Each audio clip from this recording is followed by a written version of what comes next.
이 자리에 서게 되면 좀 흥분은 되죠. 제가 흥분을 해야 되는데 사회봤던 형제가 저 대신 흥분한 것 같아서 저는 흥분을 못할 것 같습니다. 이야기 듣다 보니까 우리 집 아홉째 뜰에 대해서 소개를 해주는데 약간 아쉬웠어요. 이름이 참 이쁘다 그랬는데 이름도 이쁜데 외모도 이쁘다 그랬으면 뜰애가 얼마나 좋아했을까. 내가 집에 가서 꼭 얘기해 줄 겁니다. 네 이름이 이쁘다 그랬다고.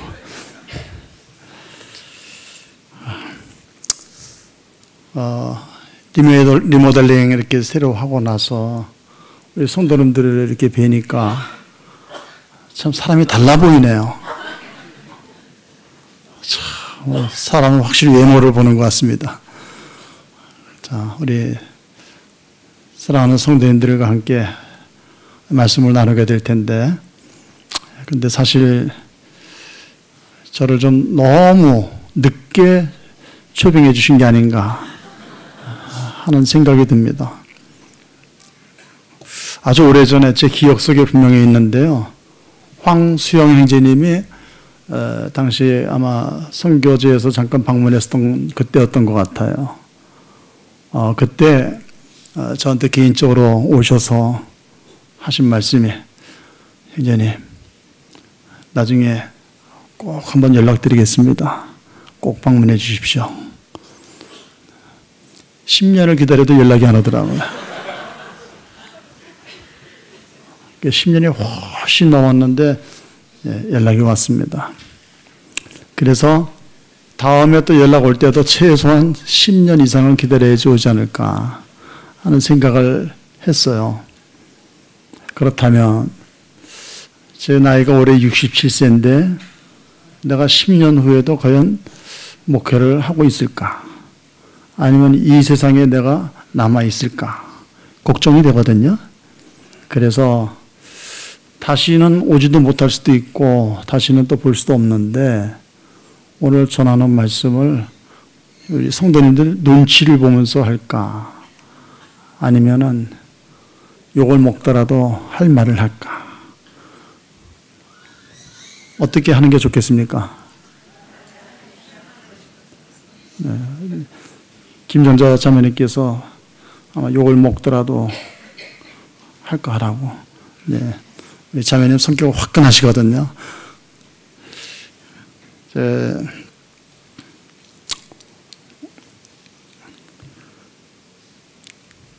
오프라 윈프리라는 사람 아마 아시는 분들이 많을 겁니다.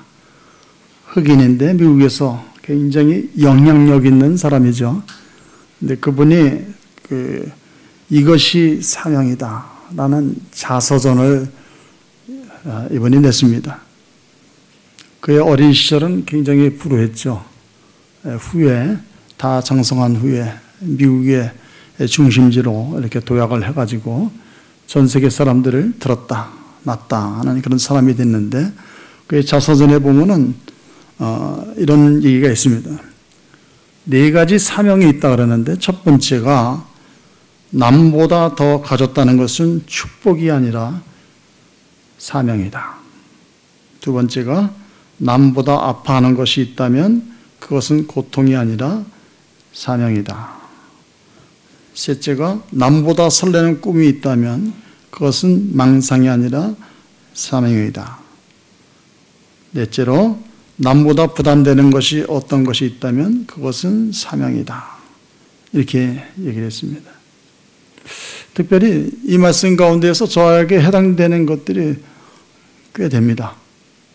첫 번째로 남보다 더 가졌다는 것은 축복이 아니라 사명이다. 이 말씀이 저에게 꼭 해당이 되는 것 같아요. 아시다시피 저는 5남 8녀의 자녀를 두었습니다. 합치면은 몇 명이죠, 자매님? 네? 5하고 8하고 더하면 얼마죠? 치매 초기 증상입니다. 13시죠? 네. 분명히 그 남보다 더 많이 가졌어요. 오늘이 7월 14일인가요? 지난주, 그러니까 정확하게 7월 3일 날 저희 부부는 평상시에 갈 수 없는 장소를 방문했습니다. 경남 창원에 저희들이 이제 거기 다녀왔는데, 혹시 7월 3일이 무슨 날인지 아세요? 모르세요? 참여는 굉장히 무서워요. 탁 하고. 나는 무슨 조직의 보스를 보는 줄 알았어요. 네. 7월 3일. 저희도 그날이 그런 날인지 몰랐는데, 우리나라에서 최초로 생긴 출산의 날입니다. 7월 3일. 그 자리에 저희 부부를 초대를 했어요. 목사님께서 이제 저희 부부를 초대해서 출산의 날을 좀 빛내주십시오. 근데 저는 얼굴이 좀 검지 않습니까? 그래서 밝게 빛내야 되는데 흑광이 난 것 같아요, 그날. 근데 그 자리에 가서 보니까 각계각층에서 사람들이 모여가지고 우리나라의 이 저출산 문제를 해결하기 위해서 우리가 힘써 나가야 되겠다. 저희 가정하고 또 10명의 자녀를 둔 그 근처에 있는 한 가정이 있어서 같이 나와서 이제 상도 받고 인사도 하고 대접도 받고 왔습니다. 근데 그때도 호텔에 갔는데 어제도 저희 부부는 또 호텔에 갔어요. 야, 이거 끝물에 갈수록 점점 이게 잘 풀리네. 이런 생각을 이렇게 하면서 야, 고생 끝에 참 낙이 온다는 말이 우리에게 지금 현실이 돼가고 있구나 하는 생각을 이렇게 좀 해봤습니다. 나중엔 어떻게 주님이 인도하실지는 모르겠어요. 근데 여기 요 첫 번째 남보다 더 가졌다는 것, 그렇다면 그건 사명이라고 얘기를 했는데 제가 처해 있는 이 모든 것들을 사명이라고 생각할 때에 빼놓을 수 없는 분이 한 분 있습니다. 얼마 전에도 그분하고 제가 이제 통화를 했는데 그분은 그 여성분인데 할머니세요. 지금 나이가 아마 80이 넘었을 것 같습니다. 한 20몇 년 전에 저희 가정을 이렇게 방문을 했어요. 근데 그분이 오셔서 하는 말씀이 제 아들은 여기 선산에서 성당에 신부로 있습니다. 그리고 저는 가톨릭 신자입니다. 이 가톨릭 신자가 이 개신교에 목회를 하는 사람을 이렇게 찾아왔으니까 좀 특이하죠. 그래서 호기심이 생겨가지고 어떻게 오셨습니까? 하고 이렇게 질문을 했더니 자기는 평상시에 TV를 거의 안 보는데 하루는 자다가 도저히 잠이 안 와가지고 이렇게 눈을 떴대요. 그래서 뭘 할까 하다가 생전 보지 않던 TV를 리모컨을 딱 이렇게 눌렀더니 화면이 켜지는데 거기에 자녀를 그때 당시에 9인가 둔 가족이 이렇게 등장을 하더랍니다. 근데 이분이 눈이 번쩍 떠진 거예요. 왜 그랬냐면은 이분은 평상시에 어떤 일을 했냐면은 전국을 다니면서 낙태 방지 운동을 했던 분이었어요. 우리나라가 이 저출산 때문에 그때도 이제 그 문제에 대해서 그분은 아주 심각하게 생각했던 거예요. 근데 그분은 저출산보다는 생명을, 하나님이 주신 생명을 이렇게 무가치하게 보내는 건 하나님이 기뻐하는 것이 아니다. 어떻게 보면 오늘 우리들보다도 더 고귀한 생각을 갖고 계셨던 분입니다. 그래서 전국을 다 다니면서 자기가 그 운동을 하고 있고, 심지어는 당시 대통령이었던 박근혜 대통령도 자기가 만나가지고 이 정책을 바꾸지 않으면 대한민국은 망합니다 하면서 이렇게 얘기했던 분이에요. 그래서 여기 이제 저희 집에 오셔가지고 그때 이제 그 말씀을 이렇게 하시고 가실 때 저에게 한 가지 요청을 했어요. 목사님, 저하고 같이 전국을 다니면서 낙태 방지 운동을 합시다. 뭐 굉장히 선한 일이고 좋은 일이잖아요. 생명을 살리는 일이니까. 그래서 네, 적극적으로 동참하겠습니다. 이렇게 얘기를 해야 되는데 저는 내가 황산에 복음을 전하러 왔는데 그 좋은 일이지만은 이걸 버리고 그렇게 가기는 좀 그렇지 않나 싶어가지고 제가 점잖게 거절을 했었거든요. 그런데 시간이 흘러가면서 제 생각과는 좀 다르게 주님이 저희 가족을 좀 사용을 하시더라고요. 뭐 출산의 날 간 것도 그렇죠. 그리고 저희랑 같이 그 자리에서 이제 초대받았던 사람들도 같은 크리스찬 가족이었어요. 그래서 거기에서 이제 여러분들이 나와서 이제 축하의 말, 격려의 말을 이렇게 해줬는데 한 목사님이 나와가지고 하시는 말씀이 여기 초대받으신 분들이 다 기독교인들이라는 게 참 감사하다 하는 그런 얘기를 하더라고요. 자, 근데 상도 받고 그래서 참 좋긴 한데 현실을 이렇게 보게 되면은 참 그렇지 않습니까? 여기 울산에서 자녀를 제일 많이 두신 분이 몇 분 두셨나요?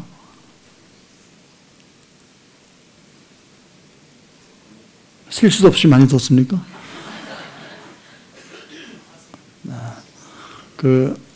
어제하고 오늘 좀 전 오전에도 제가 이제 청년들에게 이제 말씀을 이렇게 전하고 왔는데 사실 이혁영 형제님이 저에게 이제 요청했을 때에 어떤 주제로 해달라고 말씀을 하지는 않으셨어요.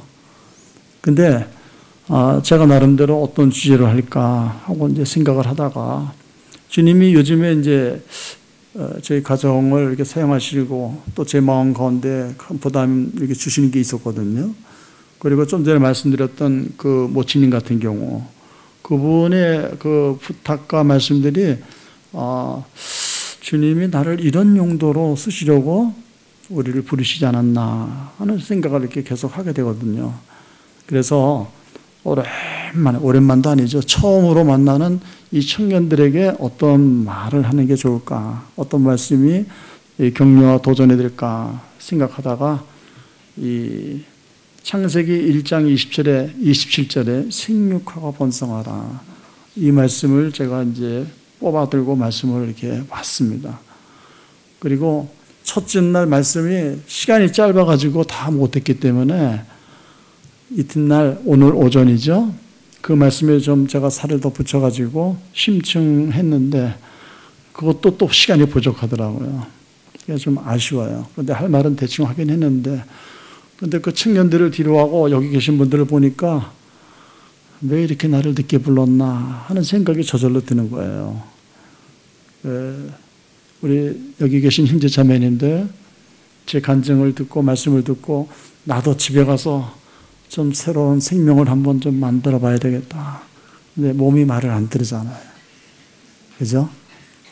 그게 참 아쉬운데 그런 가운데에서 이제 자녀들에게 제가 오늘 전해드리는 말씀을 꼭 좀 해줬으면 좋겠다 하는 생각입니다. 먼저 성경 말씀을 제가 이제 하나 좀 보여드리겠는데, 이사야 말씀을 55장을 한번 같이 보도록 하겠습니다. 시간이 없기 때문에 제가 읽겠습니다. 너희는 6절에 보면은 너희는 여호와를 만날 만한 때에 찾으라. 가까이 계실 때에 그를 부르라. 악인은 그의 길을, 불의한 자는 그의 생각을 버리고 여호와께로 돌아오라. 그리하면 그가 긍휼히 여기시리라. 우리 하나님께로 돌아오라. 그가 너그럽게 용서하시리라. 이는 내 생각이 너희 생각과 다르며 내 길은 너희의 길과 다름이니라. 여호와의 말씀이니라. 이는 하늘이 땅보다 높음같이 내 길은 너희의 길보다 높으며 내 생각은 너희의 생각보다 높음이니라. 11절을 한번 같이 읽어볼까요? 11절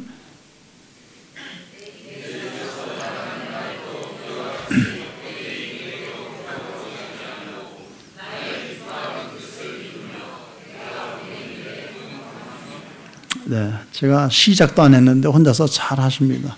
네, 같이 하자고 했는데 혼자 막 나가시는데 봐줬습니다. 자, 여기 11절 말씀이 특별히 좀 묵상하고 싶은 말씀이에요.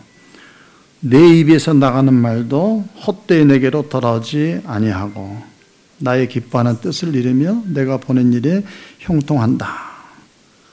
자, 하나님께서 하신 말씀은 분명히 그분의 뜻대로 다 이루어 돌아오죠. 그죠?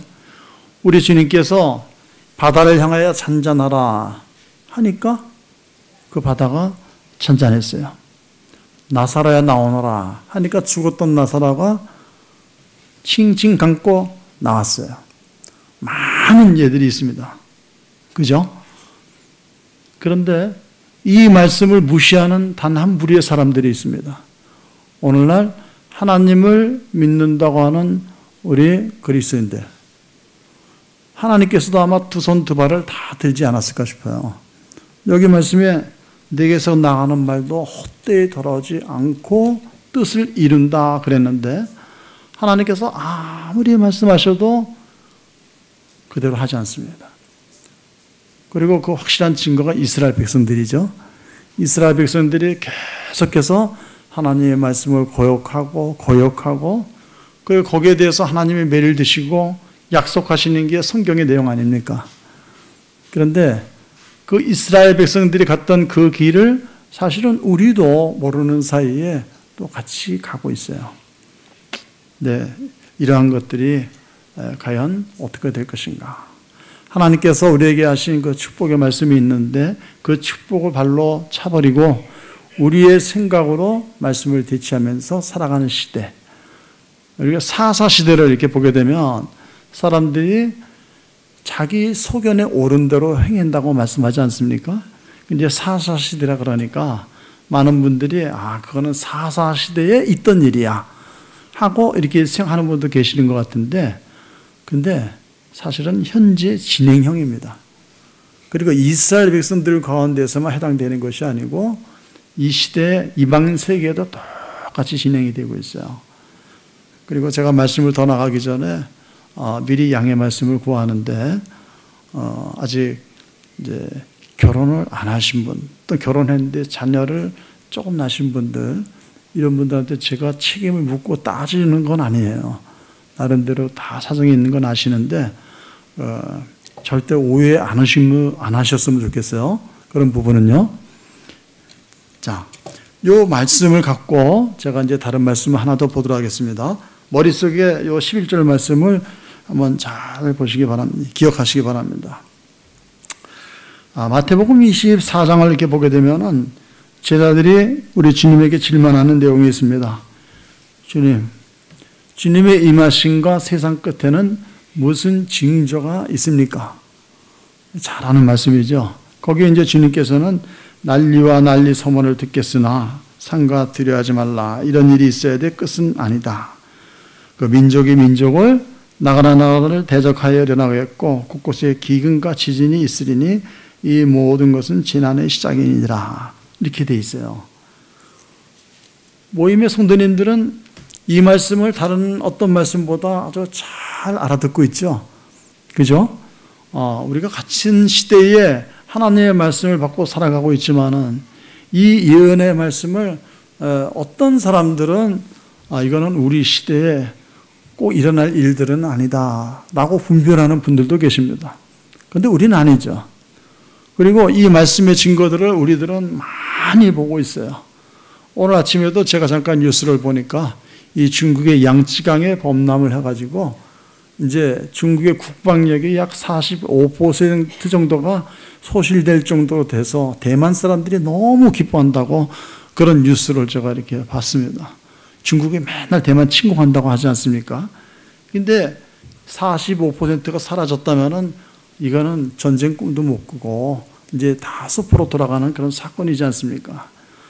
네, 세상 사람들은 쳐들어온다 그러는데 쳐들어오지 못하게 됐어 하고 그걸로 기뻐할지 모르지만은 적어도 우리 믿는 성도님들은 이 말씀을 보면서 좀 다른 시각이 있지 않습니까? 주님이 오심이 심히 가깝구나 하는 생각들을 우리가 이제 하게 된다는 얘기죠. 그런데 우리가 보통 이제 이런 말씀들을 예언의 말씀이라고 이렇게 얘기를 하는데, 예언의 말씀 그러면은 솔직히 우리가 뭐 이사야, 에레미야, 그때 이제 선지서들 이런 것들을 이렇게 보고 예언의 말씀이다 이렇게 생각을 하는데, 여기 마태복음에 있는 이 말씀도 예언의 말씀이고, 그리고 예언의 말씀 가운데는 꼭 우리가 예언의 말씀이라고 생각할 수 없는 그런 것들도 다 예언의 말씀이에요. 왜 그렇습니까? 오래전에 하나님께서 말씀하셨고, 하나님께서 하신 말씀은 내게서 내게로 다 다시 열매 맺어 돌아온다고 하지 않았습니까? 그러니까 예언의 성취가 이루어진다는 거예요.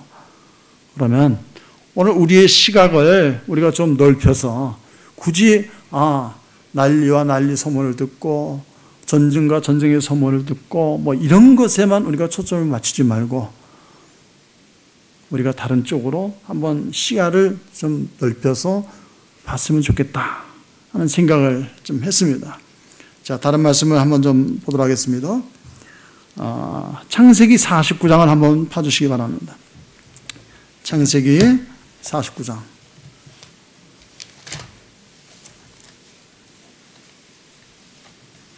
창세기 49장을 보게 되면 우리가 아주 잘 아는 그 야곱이 등장합니다. 야곱의 12아들이 있었죠. 그리고 한 명의 딸 디나, 그래서 총 13명이라서 하나님께서 우리 가족을 13명으로 하신 그 이유를 곰곰이 한번 생각해 봅니다. 사실은 15명도 될 수 있었거든요. 그리고 그 이상도 혹시 하나님은 허락하시지 않을까 하는 생각도 했었는데 13에서 멈췄어요. 그래서 이 13이라는 숫자를 저는 아주 뜻깊게 생각을 합니다. 그런데 이 49장에 보면은 그 야곱이 어떤 지경에 처해 있냐면은, 여러분 보고 있는 성경에 보면은 성경책에 그 제목이 적혀 있죠. 뭐라고 되어 있습니까? 야곱의 유언과 죽음 이렇게 되어 있습니다. 요즘에는 죽을 때 유언하면서 죽는 사람 보기가 쉽지가 않죠. 의학이 발달하면서 다 죽어가는 사람도 계속 병원에 붙잡아 두고 있기 때문에 온 가족에게 그 병실에 모이기도 쉽지도 않고, 그리고 예언의 시간도 주지 않아요. 왜 예언을 못하냐면 입에도 호흡 끼고 있기 때문에 말을 못하거든요. 근데 이 당시에는 이제 아마 사람들이 죽기 전에 이제 가족들을 다 모아놓고 예언도 하고, 그것이 아마 이제 보편적인 게 아니었나 하는 생각을 하는데, 근데 야곱도 하나님을 열심히 섬기며 살았지만은 이제 모든 사람이 가는 길로 이제 가게 된 것을 이렇게 보게 됩니다. 그런데 우리가 세상을 이렇게 끝내려 할 때에 내가 어떤 말과 행동을 하는 것이 있다면, 그게 주어진다면 그때 우리는 어떤 말과 행동을 하려고 할까요? 평상시 사귀시던 사람이 마지막 가는 길에 한 번 또 사기치는 말씀으로 인생을 이렇게 마치고 싶을까요? 그렇지 않겠죠. 도둑이 자기 자식에게는 넌 도둑질하지 말아라, 그런 얘기하는 것처럼 잘못 살았어도 아마 가장 진실된 말들을 하려고 했을 거예요. 그런 의미에서 이 야곱이 어떤 유언을 했는가 살펴보는 것은 오늘 굉장히 큰 의미가 있다고 보는데요. 여기 잠깐 이렇게 보니까 1절에 야곱이 그 아들들을 불러 이르되 너희는 모이라. 이 모이라, 이게 참 제가 볼 때 은혜가 되더라고요. 왜냐하면 요즘에는 모이라 할 필요가 없잖아요. 집집마다 아이들이 다 뭐 한 명, 아니면 없거나 있어도 한 2명 그 정도니까 모이라 하기가 좀 민망하지 않습니까? 근데 이 모이는 재미가 있어야지 좀 가족 같잖아요. 그죠? 자, 야곱이 이제 죽기 전에 가족들에게 모여라 하고 이제 얘기를 하고 있는데, 보니까 이제 이유가 2절에 야곱의 아들들아 너희 아버지 이스라엘에게 들을지어다, 이렇게 얘기를 하고 있습니다. 여기 야곱과 이스라엘은 동일한 사람이에요. 혹시 이제 처음 오신 분들이 좀 헷갈릴까봐 말씀을 드리는데 동일한 사람입니다. 이스라엘에게 들어라, 이제 이렇게 말씀하시는데, 이 이스라엘은 이제 하나님과 씨름을 해서 이긴 다음에 하나님이 주어진 이름 아닙니까? 그러니까 좀 더 특별한 의미를 갖고 있어요. 근데 이 3절부터 보면은 장자 루벤 이렇게 등장해가지고 이제 너에게는 어떤 일이 있을 거야 하고 설명을 하고 있습니다. 유언을 하고 있어요. 너는 내 장자요, 내 능력이요, 내 기력의 시작이다. 위풍이 월등하고 권능이 탁월하다마는 물의 끓음 같았은즉 너는 탁월하지 못하리니 내가 아버지의 침상에 올라 더럽혔음이로다. 그가 내 침상에 올랐었도다. 시몬과 레위는 형제요, 그들의 칼은 폭력의 도구로다. 내 혼아 그들의 모의에 상관하지 말지어다. 내 영광아 그들의 집회에 참여하지 말지어다. 그들의 분노대로 사람을 죽이고 그들의 혈기대로 소의 발목 힘줄을 끊었음이로다. 그 노여움이 혹독하니 저주를 받을 것이요 분기가 맹렬하니 저주를 받을 것이라. 내가 그들을 야곱 중에서 나누며 이스라엘 중에서 흩으리로다. 유다야 너는 내 형제의 찬송이 될지라. 내 손이 내 원수의 목을 잡을 것이요 내 아버지의 아들들이 내 앞에 절하리로다. 이렇게 해가지고 그 12명의 아들들에 대한 예언의 말씀이 계속 쭉 이어지고 있어요. 근데 계속하면 시간이 부족하죠. 근데 여기 특별히 이제 처음에 3절에 기록된 이 루벤, 그리고 그 밑에 이제 바로 언급되고 있는 시몬과 레위, 이 사람들의 경우를 이제 살펴보겠는데, 이제 루벤 같은 경우 처음에 이제 축복의 말씀으로 이렇게 했었지만은 나중에는 이제 약간의 저주가 여기 더해지고 있죠. 그 저주의 그 이유는 아버지의 침상에 올라 더럽혔다. 이렇게 얘기를 하고 있습니다. 그러니까 이제 자세히 설명은 안 하겠는데 대충 때려잡으세요. 근데 그 뒤에 나오는 시몬과 레위를 우리가 주목할 필요가 있어요. 왜냐하면 그 뒤에 그에서 언급되는 자식들을 보게 되면은 전부 다 독립적으로 이름을 부르고 있어요. 독립적으로. 그런데 여기에서 시몬과 이 레위는 분명히 이렇게 따로따로 떨어진 이제 개체인데 이 야곱은 같이 하나로 뭉뚱그려서 지금 부르고 있죠. 쌍둥이는 아니에요. 근데 이 시몬과 레위에 대해서 제일 처음 나온 말이 그들의 칼은 폭력의 도구로다 하고 이렇게 얘기를 하고 있습니다. 그러면 도대체 어떤 일이 있었길래 이렇게 얘기를 하느냐 하는 거예요. 야곱의 유언을 이렇게 살펴보게 되면은 그 아들들이 그 가문에 태어나서 이 아버지가 마지막 세상을 떠나기 전까지 있었던 모든 일들을 파노라마처럼 쫙 훑어주면서 이것 때문에 지금 이러한 얘기가 나가는 거야 하고 지금 얘기를 하고 있는 거죠.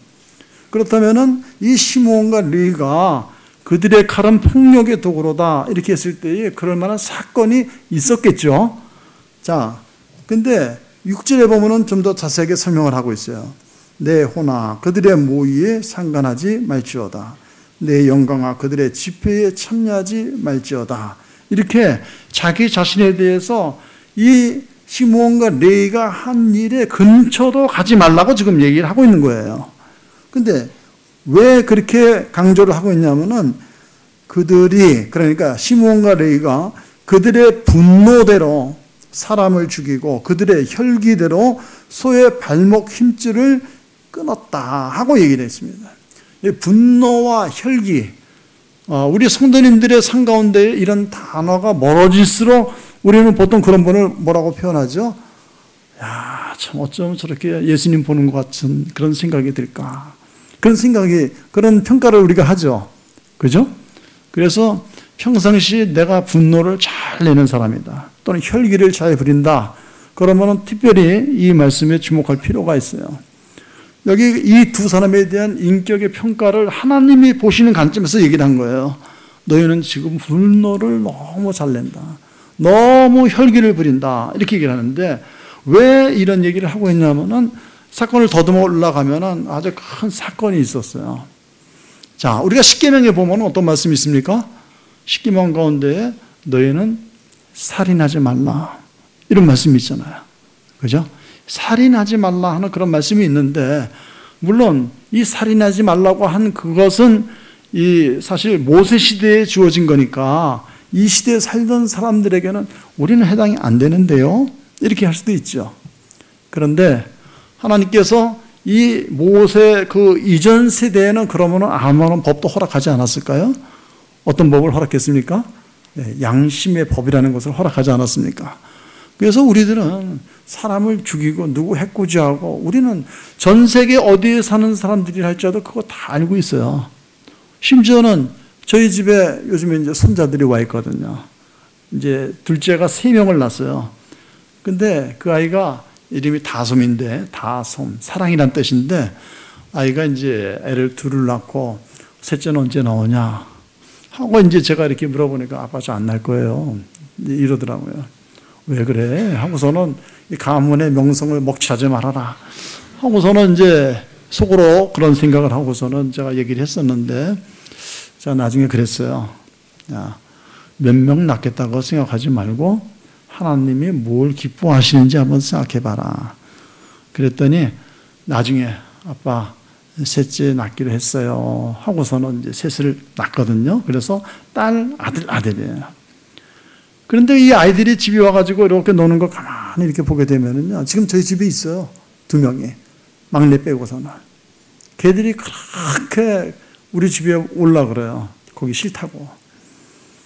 근데 그 아이들이 큰애가 지금 루안이가 이름이 루안인데 루안이가 몇 살이죠? 6살. 그리고 그 밑에 동생 이풀. 이름 이쁘죠? 이풀. 얘는 이름만 이쁘지 않고 얘도 얼굴도 이뻐요.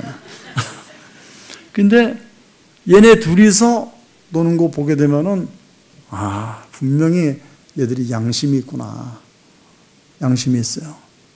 지들끼리 막 이제 재밌게 놀다가 한 대 또 막 뒤들고 패기도 하고 막 그러는데 그때 눈치를 싹 보는 거야. 눈치 보라. 이럴 경우에 눈치 보라고 부모가 교육합니까? 안 하죠.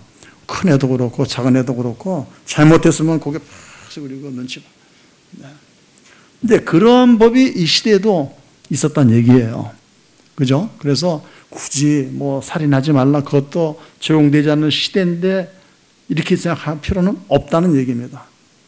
그런데 이 시므온과 레위가 어떤 일을 했냐면은 그 당시 이제 이 가족들이 그 세겜에 이제 이렇게 머물고 있을 때였는데 그 중에 딸 디나가 이 사람들이 어떻게 사는가 하고서는 세상에 갑자기 관심이 생겼어요. 그래가지고 나가는데 나가자마자 마치 치어는 덫에 걸린 것처럼 걸리지 않았습니까? 세겜 주장의 아들이 이 디나를 겁탈을 한 거예요. 그리고서는 이제 나랑 결혼하자 해가지고서는 이제 이 가족들에게 그 사실을 알리고 자기 아버지한테도 이 아가씨와 결혼하게 해 주십시오. 순서가 바뀌었죠. 그런 상태에서 이렇게 됐을 때에 바로 여기 시므온과 레위가 다른 어떤 사람들보다도 분기탱천해가지고 난리를 쳤던 겁니다. 그런데 이 시므온의 삶을 이렇게 이제 보게 되면은요, 그의 삶이 여기에 기록된 이 말씀처럼 분노와 혈기를 잘 부리는 그러한 좀 계통의 사람이었던 것 같아요. 어떤 그 하나님이 그렇게 주어진 것이 아니라 어제도 이제 제가 잠깐 말씀을 이렇게 드렸지만은 우리는 이제는 타락한 세상에 살고 있지 않습니까? 그래서 그 전에는 우리는 하나님의 말씀에 순종하고 살아가는 그런 것만 있었다면 타락한 세상 가운데에 끼어든 사탄 마귀의 유혹을 우리가 일상생활에서 보고 듣고 영향을 받을 수밖에 없는 그런 가운데 처해 있는 거죠. 그런 가운데에서 특별히 이 시므온이 아주 그런 데 발달을 했던 것 같아요. 왜냐하면 우리가 이제 뒤로 가서 보면 알겠지만은 이 시므온의 자손 가운데에 이스라엘 백성들을 충동질해 가지고 우상을 섬기게 하는 그런 시므이라는 사람이 등장을 하거든요. 우리는 보통 그거를 이제 유전이다 이렇게 얘기를 하는데 유전이라기보다는 아마 보고 들은 거 이런 것들이 있기 때문에 그런 것이 아닐까라고 생각을 해요. 저는 개인적으로 이거는 유전이다 하는 거에 대해서는 굉장히 거부 반응을 좀 갖고 있거든요. 왜냐하면은 그 유전이다 그러면은 그 책임을 하나님께로부터 우리가 올라갈 수 있기 때문에 하나님까지 이거 하나님이 주신 거잖아요. 그럴 수 있지 않습니까? 그런데 우리가 성경을 이렇게 보게 되면은 뭐 유다라든지 어떤 이게 범죄한 그 사람들을 보게 되면은 자기의 그 생각이 좋지 않은 것을 선택했고 그 사이를 사단이 틈타고 들어와 가지고서는 그 사람이 충동질을 할 수 있게 하는 그런 상태이기 때문에 이것을 유전으로 몰아가는 것은 하나님께 대한 인격 모독이다 라고 개인적으로 생각을 합니다. 그렇지 않다면 할 수 없어요.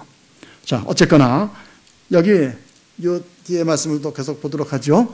6절에 그들의 혈기들아 소의 발목 힘줄을 끊었는데 그래서 그 노여움이 혹독하니 저주를 받을 것이요 분기가 맹렬하니 저주를 받을 것이다. 여기 분기가 또 나오죠. 이 분기는 누가 맹렬하다는 얘기입니까? 시므온과 레위가 굉장히 분기가 맹렬했다. 그래서 저주를 받는다 라고 얘기를 합니다. 그래서 결과가 내가 그들을 야곱 중에서 나누며 이스라엘 중에서 흩으리로다 하고 이야기를 하고 있습니다. 야곱 중에서 나눈다. 이스라엘에서 흩어드린다 하고 이렇게 얘기를 하고 있어요. 자, 그러면 우리는 과연 이 하나님의 예언의 말씀이 시므온에게 그대로 일어났는가, 그 지파에게 그대로 일어났는가 하는 것들을 우리가 살펴볼 필요가 있겠죠. 그죠? 우리 이제 지도가 없지만은 여러분 한번 생각해 보세요. 여기 이제 이스라엘이라는 나라가 있습니다. 그러니까 쉽게 보면은 맨 위에 갈릴리 호수가 있고 여기 사이가 있죠. 이 사이에 이렇게 요단강이 흐르고 있습니다. 오늘 이호경 형제님이 계시면은 너무 설명을 잘해줬을 텐데, 근데 이 사이에서 여기 갈릴리에서 여기 사이까지 이렇게 내려오다 보면은 그 갈릴리 호수 서편 쪽으로 12지파가 땅을 분배를 받는데 그 예루살렘 그쪽에 유다 지파가 있어요. 유다 지파. 그리고 유다 지파 위쪽에 베냐민 지파 거기 있고, 그리고 신기하게 유다 지파 가운데에 시므온 지파가 할당을 받습니다. 초창기에 이렇게 보게 되면. 근데 우리가 이스라엘의 뭐 보입니까? 아니, 왜 나를 안 보고 저길 보세요. 네. 이제 유다 지파를 이렇게 보게 되면은 그 이스라엘의 역사를 이렇게 살펴보게 되면은 왕국이 나뉘잖아요. 북이스라엘과 남유다로 나뉘는데 북이스라엘에 멸망당할 때에 여기 유다, 베냐민 지파하고는 흔적이 보이지 않아요. 그러면 유다 지파에 있었던 이 시므온 지파는 어디로 사라졌는가 하는 것들을 이렇게 보게 될 때에 그 사람들이 이 유다 지파 정중에 있는 것을 차마 견뎌내지 못하고 우리도 저들과 함께 하겠다 하고서는 분명히 올라간 것이 아닌가. 이게 전문가들의 의견입니다. 근데 그렇게 됨으로 인해 가지고 어떤 사건이 벌어졌죠?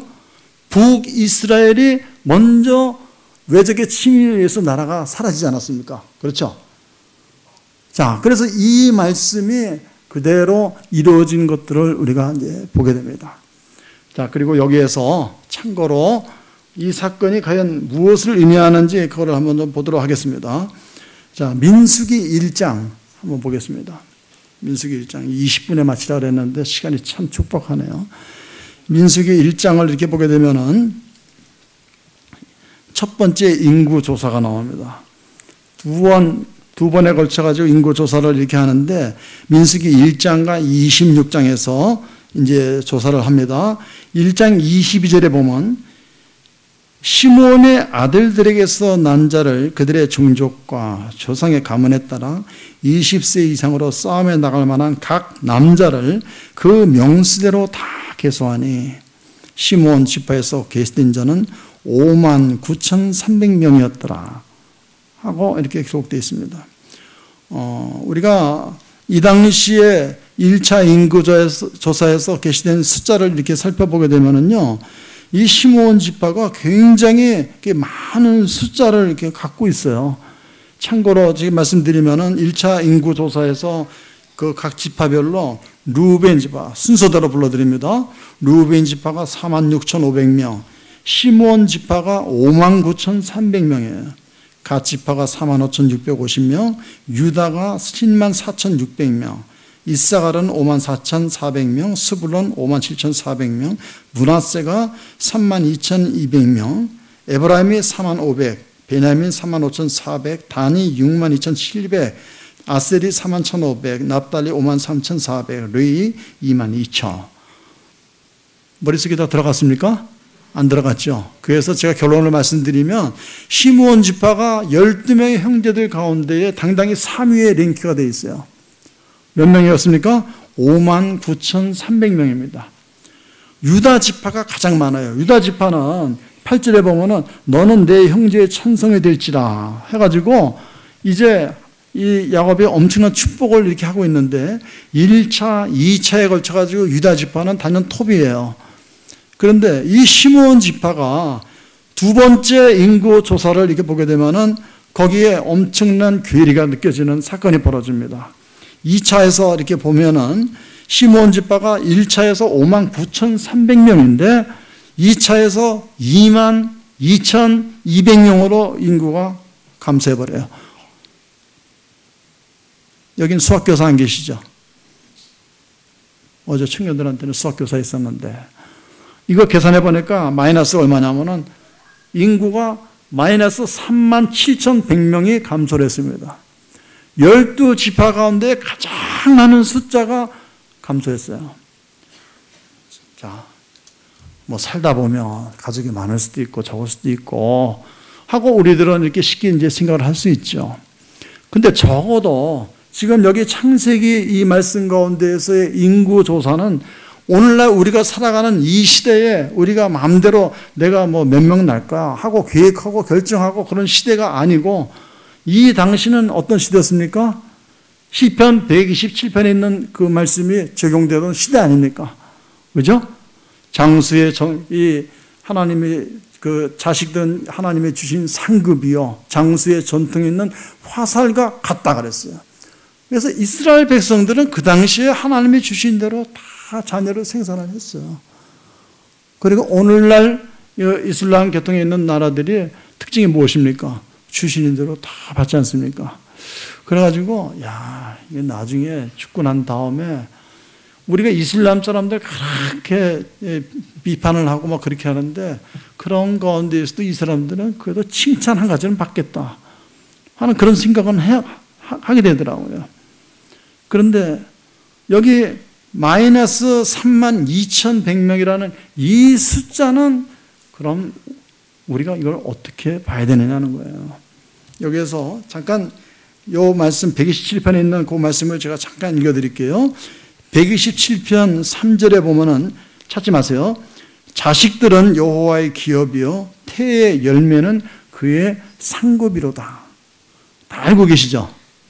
그죠? 제가 아주 좋아하는 말씀 가운데 하나입니다. 자식들이라고 돼 있어요. 자식은이라고 이 단수가 아니고 복수로 표현되어 있어요. 복수로. 그러니까 단수는 아예 끼지도 못하고 지금 여기 돼 있는 거예요. 자식들은 여호와의 기업이요 태의 열매는 그의 상급이로다 하고 이렇게 얘기를 하고 있습니다. 근데 요거를 제가 이제 헬라 원어를 찾아보니까 이거를 이제 사카르라고 이렇게 발음을 하는데 거기에 대한 뜻이 삭, 임금, 보수, 상급 이렇게 되어 있습니다. 어느 것 하나 우리가 버릴 게 없죠. 그죠? 일꾼은 일을 하고 난 다음에 그 삭슬을 받는 것이 당연하다 하고 이제 성경은 기록하고 있는데 여기에 이 상급이로다 하는 이 말씀은 이 말 그대로 이것이 우리가 하나님 앞에서 무엇을 하고 받는 그 대가라고 지금 얘기를 하고 있어요. 근데 이 똑같은 단어가 어디 또 쓰이냐면은 창세기 15장에 보면은 하나님은 아브라함의 큰 상급이다. 이렇게 얘기하고 있습니다. 아브라함의 큰 상급이다. 그럼 이 시대를 보게 되면 아브라함 시대는 율법 시대가 아니죠. 그죠? 같은 구약에 섞여 있지만 율법 시대가 아닌 사람이고요. 그 다음에 여기 시편 이 말씀은 어떤 말씀입니까? 이제 다윗이 이제 하나님께 영광을 받아서 기록한 말씀인데 율법 시대에 있는 거예요. 그럼 적어도 우리가 이 하나님의 말씀을 보게 될 때 하나님이 우리에게 자식을 주실 때에 어떤 생각을 하고 우리에게 자식을 주고 있는가, 그리고 우리는 어떻게 이 부분을 접근해야 되는가 하는 것들을 이야기를 하고 있는 것입니다. 길거리 가다가 돈을 우리가 이제 만약에 이제 죽게 되는데 한쪽에는 한 1억 원이 있고 한쪽에는 10,000원이 떨어져 있어요. 둘 중에 하나를 선택해야 된다고 할 때에 자매님 앞에 앉은 주입니다. 어떤 거를 선택하실 것 같아요? 1억짜리하고 10,000원짜리하고. 네? 큰 거요. 네, 아직도 욕심이 있으시네. 네, 우리 뒤에 계신 분들도 다 동일하죠. 우리들의 머릿속에는 일단은 이 돈이라는 것은 좋은 것이다. 돈이 나쁜 것이 아니에요. 그 돈을 우리가 주님을 위해서 잘 쓰면 교회도 돈 갖고 많은 일들을 할 수 있지 않습니까? 제가 여기 주보에 보니까 여기 주보 나 놔두고 왔나? 예, 저 보세요.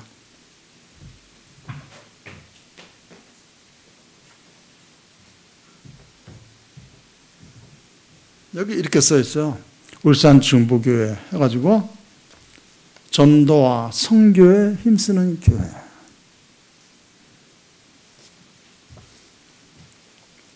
전도할 때도 돈만으로 하는 건 아니지만 돈이 참 큰 역할을 하죠. 그죠? 근데 그거 좋다고 생각해서 우리가 그거를 선택해요. 근데 자식에 대해서 전통적으로 이스라엘 백성들은 이거는 무조건적으로 우리가 그것을 제1순위로 받아야 되는 거예요. 단지 노동력이 보충이 된다 그런 차원이 아니라 이스라엘 백성들의 관점에서는 이거는 전적인 하나님의 축복을 받는 상징성이 있는 거였다는 얘기입니다. 자, 그래서 이 말씀들의 의미를 보면서 이 시므온을 이게 살펴볼 때에 하나님께서는 과연 그 법칙을 시므온 가족에게 그대로 적용시켰는가 그거를 볼 수가 있어요. 그렇다면은 여기 3만 명 이상이나 확 줄어버린 이 인구를 보게 될 때에 이스라엘 백성들은 이런 여러 말씀들을 보면서 과연 어떤 생각을 했을까? 우리가 하나님의 축복에서 멀어졌구나. 여러분, 이 세상 살아가면서 하나님께 인정받는 것보다 더 기쁜 게 무엇이겠습니까? 그죠? 그런데 조금 요즘 세상은 어떤가요? 요즘 세상은 우리도 모르는 사이 세상의 가치관들이 많이 들어왔어요. 그래가지고 자녀들을 이렇게 생산한다고 할 때에 지금 내 경제 상황을 봤을 때에 한 명도 힘들어. 요즘에는요 40대 출산율이 20대 출산율보다 더 높다 그러더라고요. 그 이유는 뭐냐면은 특히 결혼 정년기에 결혼을 안 해요. 그러다가 이제 늦게 결혼하는 이런 것들. 그래서 요즘의 문제는 결혼해야 되는 사람들이 결혼을 안 한다고 아예 그냥 이렇게 공개 선언한 사람도 있어요. 회사에다가 미리 나는 비혼주의자입니다. 그렇게 하게 되면은 그래? 그러면 경력금도 주고 막 그런데요. 결혼할 때 부는 주는 것처럼. 그런 시대에 우리가 이제 살고 있다는 얘기입니다. 그럼 하나님의 말씀은 어디 갔고? 우리가 그런 시대에 편입되어 있다면은 과연 나는 지금 하나님의 복을 갈구할 수 있는 자격이 있는가 하는 것입니다. 여기 전도하고 선교 이런 것도 사람이 있어야 하는 거 아닙니까? 아까 20분에 마치라 그랬었는데 20분 지나면 자동으로 마이크 꺼지나요? 그건 아니에요. 네. 그래서 이런 부분에 대해서 우리 울산교회가 전도와 선교에도 관심이 있다면은 이거 굉장히 신중하게 생각해야 된다고 그래요. 아까 청년들한테 제가 질문했어요. 여기 자녀 셋 이상 낳고 싶은 사람 한번 손 들어보세요. 딱 한 명이 웃으면서 손을 들었어요. 딱 한 명. 다른 자매들은 다 눈치 보더라고요. 이렇게 평상시에 그러니까 결혼해서 몇 명 날까? 한 명? 아유, 요즘에 한 명도 안 난다는 사람도 있는데 두 명? 이렇게 하면서 계산하는 것 같은데 그 자매가 맨 앞에서 용감하게 손을 딱 들었어요. 누구였을까요? 네, 우유빈 자매님의 셋째인가 둘째인가? 네, 그 자매가 손을 번쩍 들어서. 근데 그거 지금 우리가 한 명, 두 명 갖고 이렇게 할 시기가 아니에요. 언제 주님이 오실지 모르지만은 주님께서 보시는 것은 내일 일은 걱정하지 말아라. 오늘 내가 할 일을 하라는 거 아닙니까? 그죠? 다음 세대에 어떻게 할까? 걱정하지 말고 오늘 이 시대에 할 일을 내가 하지 않는다면은 그거는 어떻게 보면 기만하는 거 아닙니까? 하나님께서 하신 말씀에 대해서 우리는 현실이라는 잣대를 여기다 딱 갖다 붙여놓고 남들도 다 그래요. 나만 그런 게 아니에요. 그렇게 할 수밖에 없어요. 라는 이런 것들.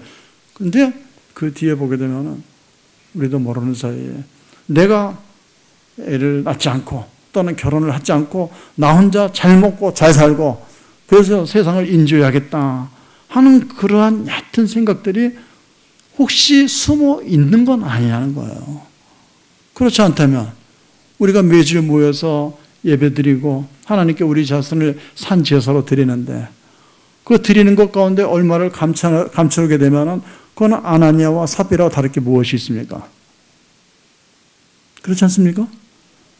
그래서 아쉽게도 좀 여기 참 많이 늦은 분들이 계시지만 적어도 자식들에게 젊은 청년들에게 최소한도 오늘 제가 드린 말씀들 다시 한번 재고해봐라.